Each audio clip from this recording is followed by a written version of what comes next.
다음은 애플리케이션 테스트인데요. 보시면 13페이지예요.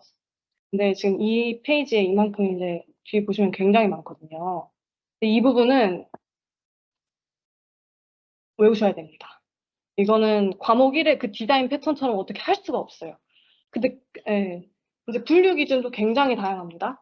프로그램이 실행되냐 안 되냐, 테스트 기반이냐, 어떤 시각에서 바라볼 거냐, 목적이 뭐냐. 이게 참 프로그램 실행 여부엔 정적, 동적이 있다. 테스트 기반엔 명세, 구조, 경험이 있다. 여기서 끝나면 모르겠는데요.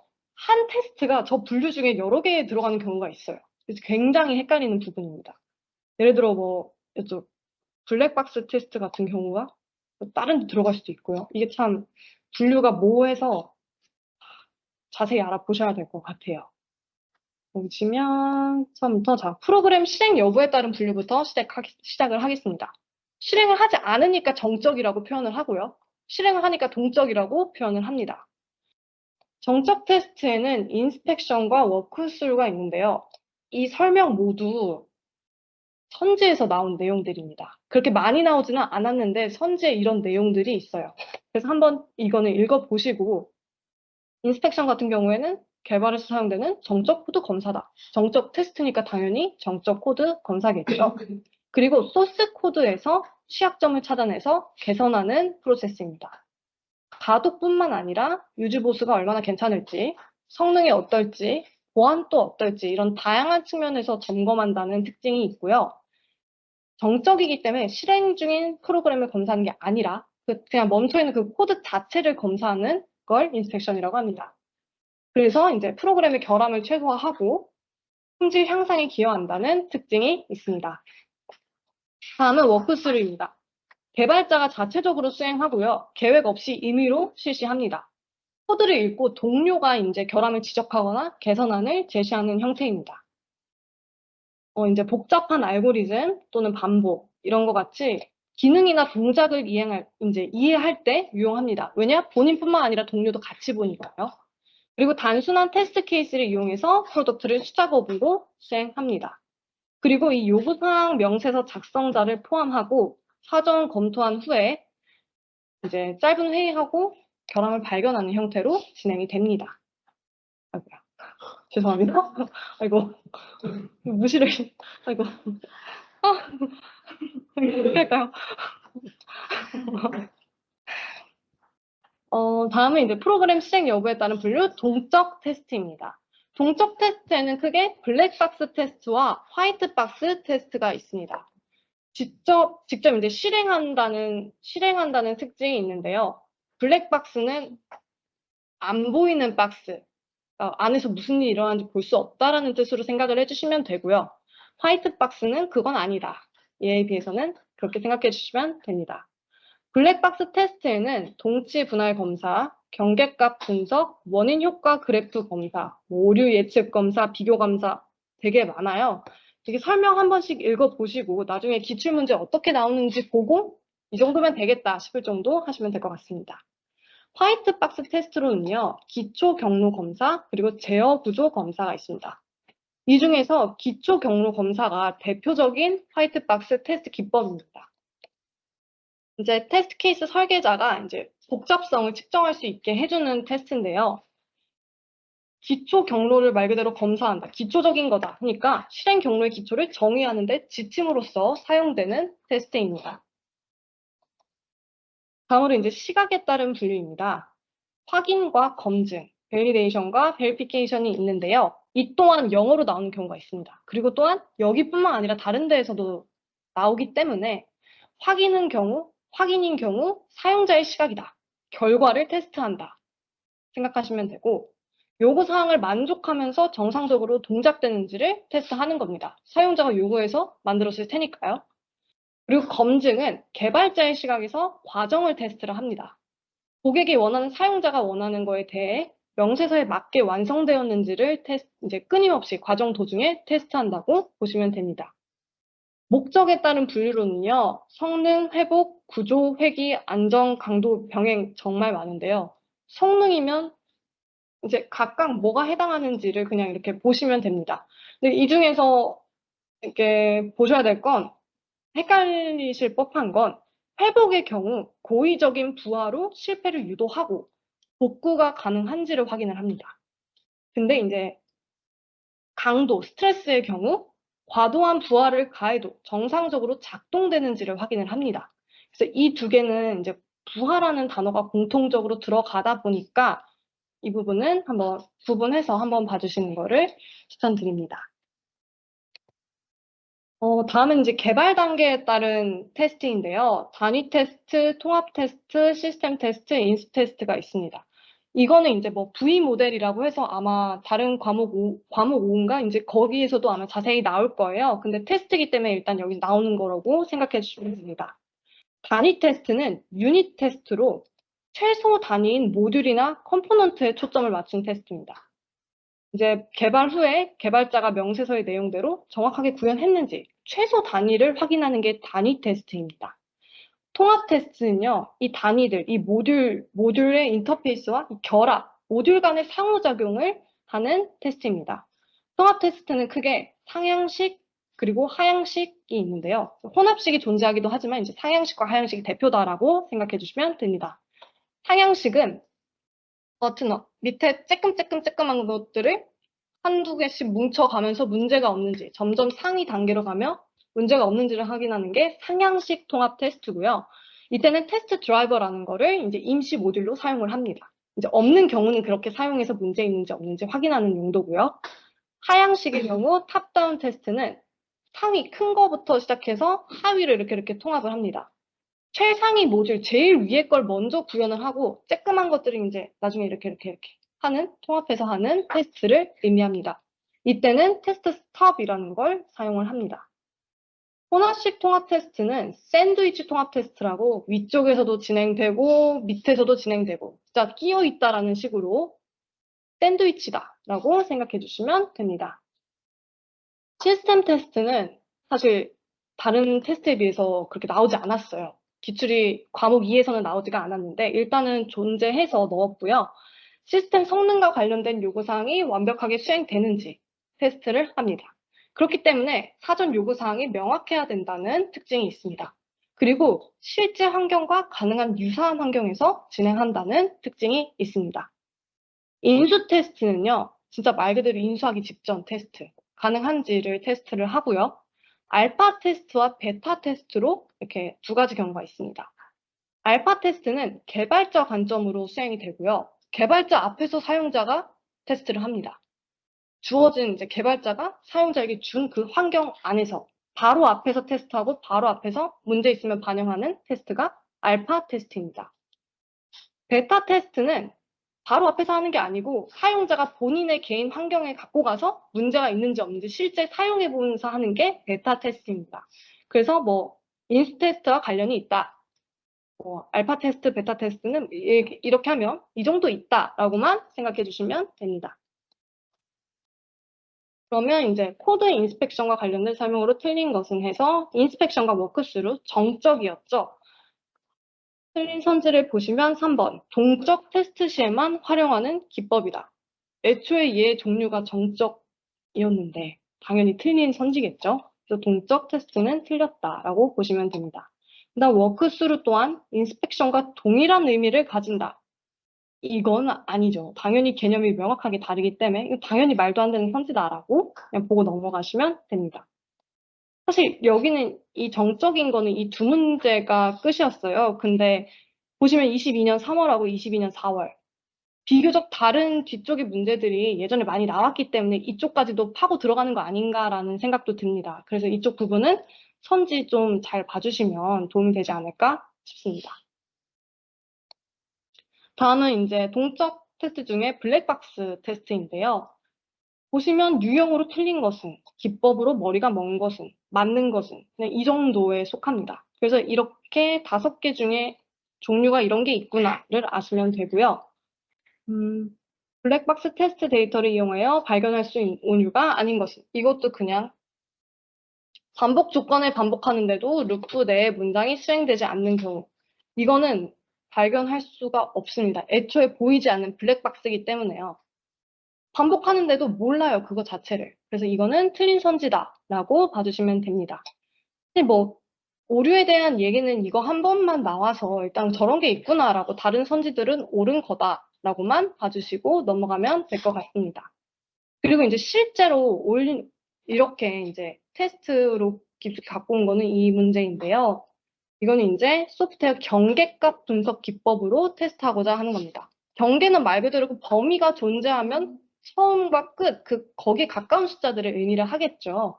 그럼 1번 보시면 59. 59는 여기 0에서 59, 60에서 70, 이 사이 경계에 있죠. 그러니까 이건 맞습니다. 그리고 80의 경우 80에서 100이라는 범위가 있습니다. 맨 처음 시작이기 때문에 경계라고 볼 수가 있습니다. 90의 경우 이거는 80에서 100이라는 여기 정중앙에 들어가는 숫자죠. 그렇기 때문에 이건 경계값이 아니다라고 봐주시면 됩니다. 101의 경우 범위를 넘어가긴 합니다. 100까지가 범위였으니까. 하지만 또한 경계이기 때문에 맞다라고 봐주시면 됩니다. 일단 이 정도에서 이렇게 깊숙이 들어가는 거는 멈추기 때문에 이런 것들이 있구나라고 봐주시면 됩니다. 다음은 이제 화이트 박스 테스트입니다. 오히려 이쪽 부분 보시면 20년도, 21년도에 블랙박스가 멈춰 있어요. 그래서 그런지 이제 화이트 박스 쪽으로 갑자기 설명 문제들이 막 나오기 시작합니다. 22년도까지 나왔죠. 그래서 이제 화이트 박스에는 기초와 제어가 있다. 이렇게 쫙 봐주시면 되고요. 옳지 않은 것은 베이스 패스 테스팅, 바운더리 밸류 어널리시스가 대표적인 기법이다.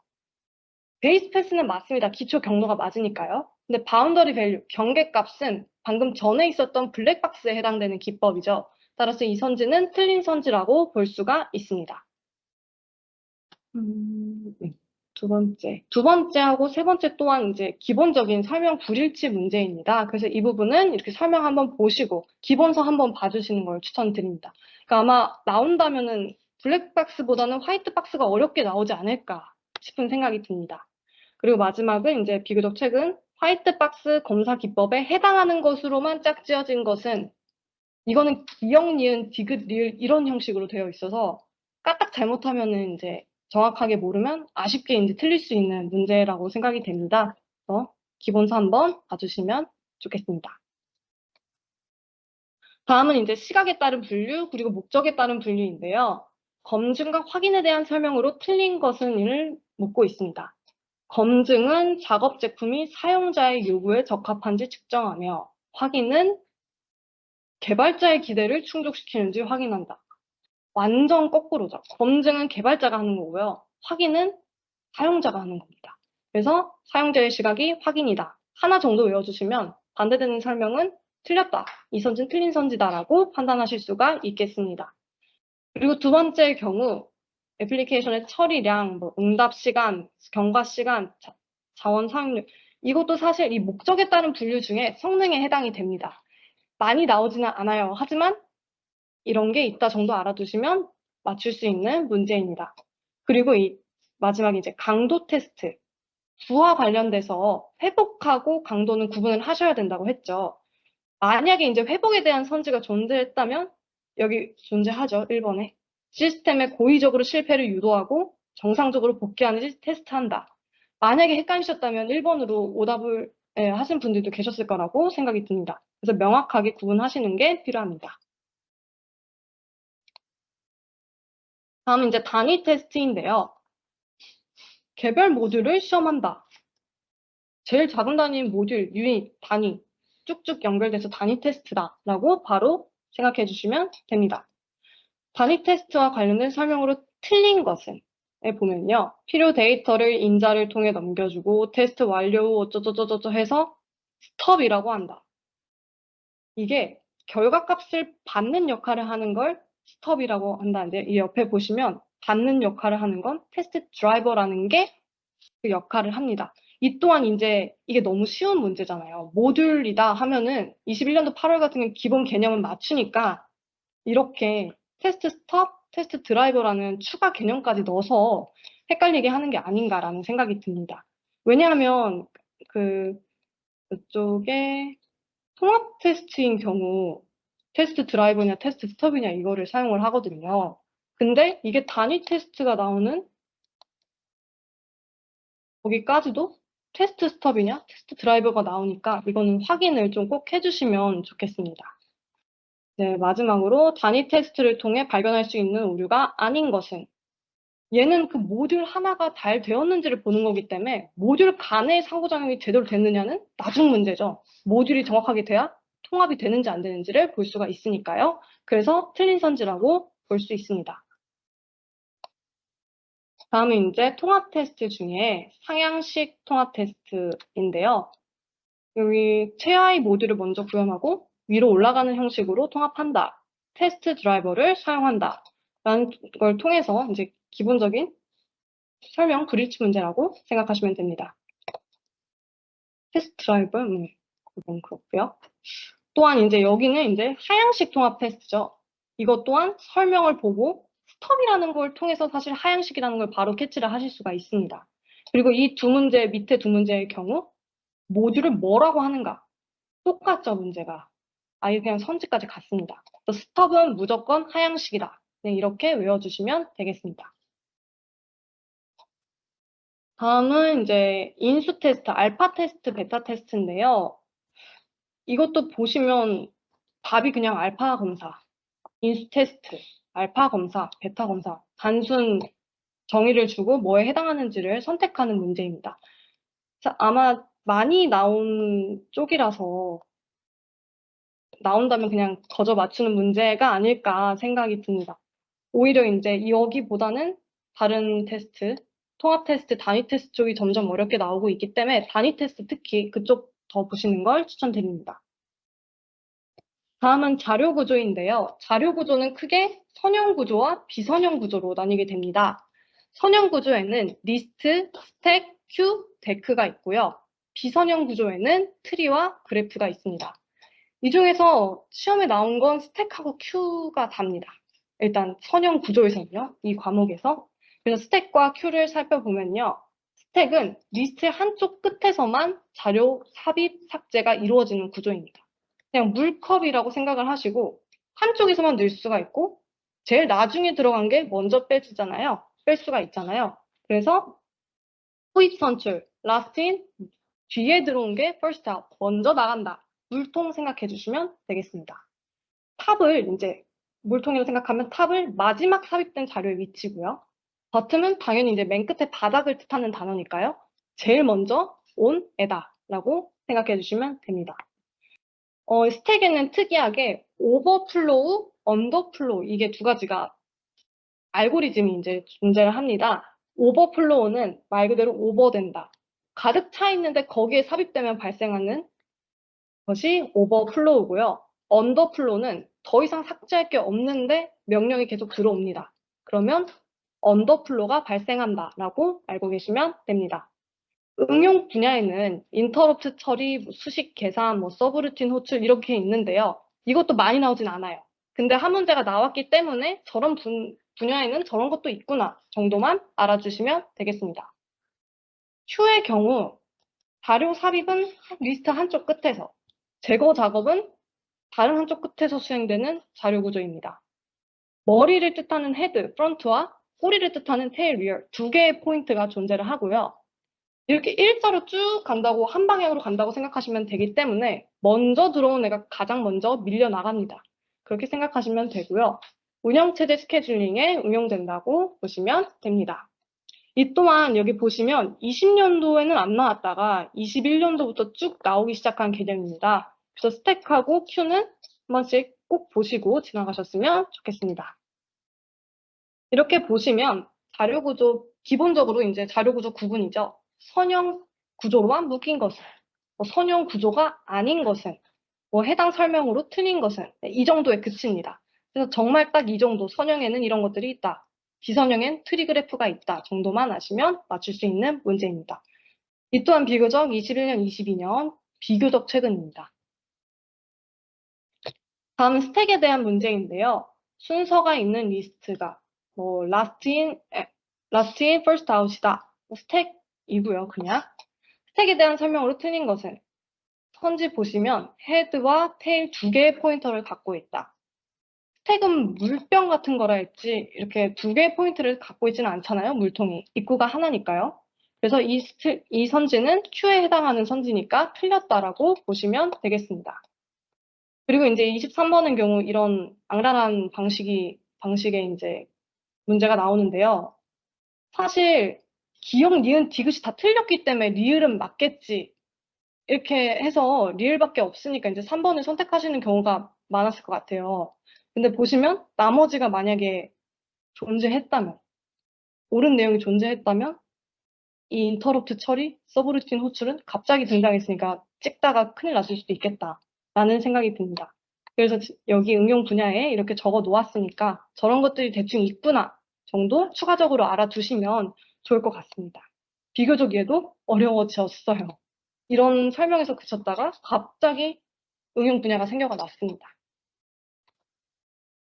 그 다음 이제 스택 다른 이제 문제들인데요. 스택을 이용한 연산과 거리가 먼 것은 이라고 되어 있습니다. 앞서 나왔던 그 응용 분야처럼 재기 호출, 깊이 우선 탐색 갑자기 나옵니다. 그래서 이 부분 또한 이렇게 있다, 이런 종류가 있다라는 걸 알아두시면 될 것 같습니다. 두 번째 문제는요. 자료 삭제 알고리즘인데요. A에 들어갈 내용으로 옳은 것은 이라고 되어 있습니다. 잘 보이실지 모르겠는데요. 보시면 만약에 탑이 0이면 뭐가 일어난다. 근데 그게 아니라면 remove, 제거해라. 그렇죠? 근데 만약에 자료가 존재하지 않는데 빼라. 그러면 언더플로우가 일어난다고 했죠. 아까 5번은 넘치는 거고 언더는 없는데 빼라는 거니까요. 그래서 답은 언더플로우입니다. 탑이 0인데도 빼라고 한다면 그럼 언더플로우다 라고 생각해 주시면 됩니다. 순서가 A, B, C, D로 정해진 입력 자료를 스택에 입력한 후 출력한 결과로 불가능한 것은 이라고 나와 있는데요. 순서대로 그냥 A, B, C, D 순서대로 넣겠다는 뜻이에요. 그러면 먼저 D가 나오려면 일단 다 넣고 봐야 되겠죠. D를 먼저 빼려면 A부터 넣어야 되기 때문에 일단 A, B, C, D가 차곡차곡 쌓일 겁니다. 그리고 D를 빼냈어요. 그러면 맨 위에는 뭐가 있을까요? A, B, C, D가 순서대로 들어갔기 때문에 그 뒤에 남는 건 C입니다. 근데 4번을 보시면 갑자기 B가 튀어나와요. 순서대로 넣었다 했는데. 그래서 그렇기 때문에 이건 불가능하다. 이거는 이제 나머지 1, 2, 3의 경우를 직접 이제 그려보시면서 이게 왜 되는지를 한 번씩은 보셨으면 좋겠습니다. 그리고 35번 마지막 경우 이것 또한 A, B, C, D가 순서대로 정해져 있습니다. 근데 뭐 푸시, 팝, 푸시, 팝 순서로 수행하는 경우와 출력 결과는 이것도 직접 그려보시면서 먼저 들어간 게 뭔지 빠져나올 수 있는 애가 뭔지 이렇게 직접 해보시면 좋겠습니다. 이 두 개 또한 갑자기 22년 3월에 갑자기 해보라고 결과가 나왔어요. 이제는 이전에 너무 기본적인 내용들이 많이 나왔기 때문에 여기까지 나온 게 아닌가 싶습니다.